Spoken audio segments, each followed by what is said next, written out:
Dans cette vidéo, nous allons voir comment créer et appliquer des objets de stratégie de groupe, appelés aussi GPO. Les GPO sont des outils centralisés d'administration à partir du serveur, c'est-à-dire que l'on peut modifier certains paramètres des postes clients à l'aide de ces GPO, comme par exemple empêcher l'accès au panneau de configuration, ou encore connecter des lecteurs réseau, etc., etc.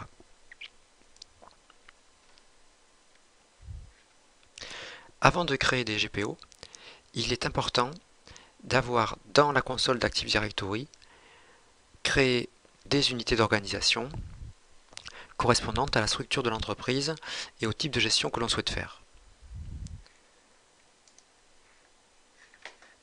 Pour l'exemple, j'ai créé dans la console utilisateur et ordinateur Active Directory deux unités d'organisation. Une première unité d'organisation nommée OU Administration et une nommée OU Formation.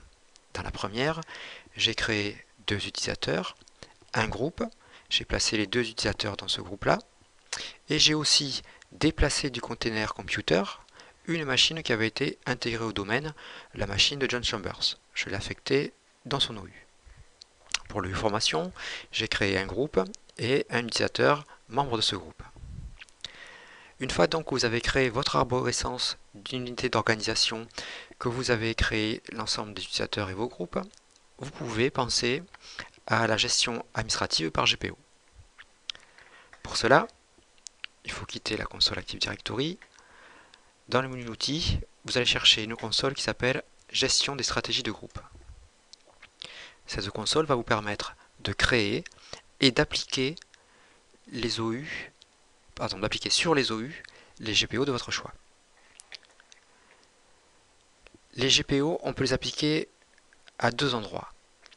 Le premier, c'est sur la racine. Et dans ce cas-là, tous les ordinateurs et tous les utilisateurs seront concernés par les GPO qui seront appliqués à ce niveau-là. On trouve notamment la GPO qui s'appelle Default Domain Policy. Elle contient un certain nombre de paramètres. C'est là où on va trouver l'exigence de complexité pour les mots de passe.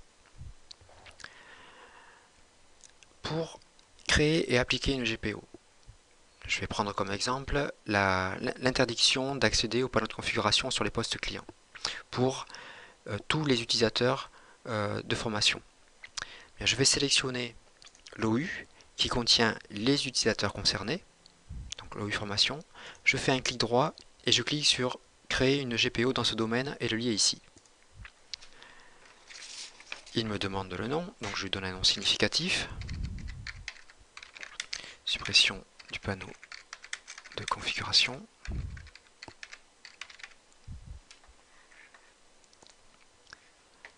Voilà. Si on déroule l'arborescence, je vais trouver mon objet de stratégie de groupe ici. Elle est actuellement vide, donc je vais faire clic droit, modifier, pour la configurer.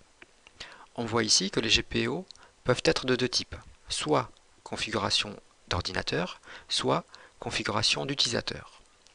Dans notre exemple, nous voulons supprimer pour tous les utilisateurs de l'OU formation l'accès au panneau de configuration. Donc, je vais configurer la partie configuration utilisateur. Je vais utiliser ensuite l'arborescence qui est en dessous pour aller chercher le paramètre qui m'intéresse. En l'occurrence, le paramètre est stocké dans stratégie, modèle d'administration, panneau de configuration. Et ici, on voit le paramètre qui m'intéresse, interdire l'accès au panneau de configuration. Donc je clique deux fois dessus, et dans cette page d'assistant, je vais aller venir configurer le paramètre tel qu'il se doit. Donc là, il s'agit juste d'activer ce paramètre.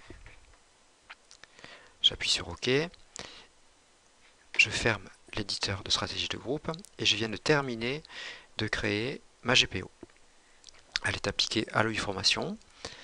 Donc maintenant, quand vous avez créé et appliqué une GPO, il faut faire en sorte que le poste client et les utilisateurs concernés mettent à jour leur banque de GPO. Pour ceci, sur le client, de le réaliser sous un invite de commande en tapant la commande gp update /force.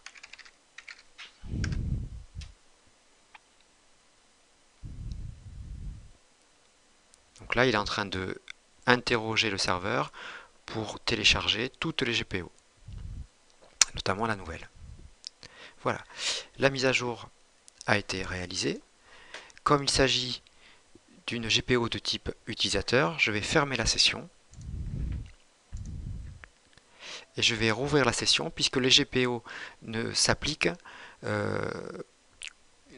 qu'à deux moments. Si j'ai une GPO de type ordinateur, elle s'applique au démarrage de l'ordinateur. Si j'ai une GPO de type utilisateur, elle s'applique à l'ouverture de session. Donc là, on va ouvrir la session de Monsieur Black. Et nous allons vérifier l'application de la GPO, donc notamment la disparition du panneau de configuration dans son menu.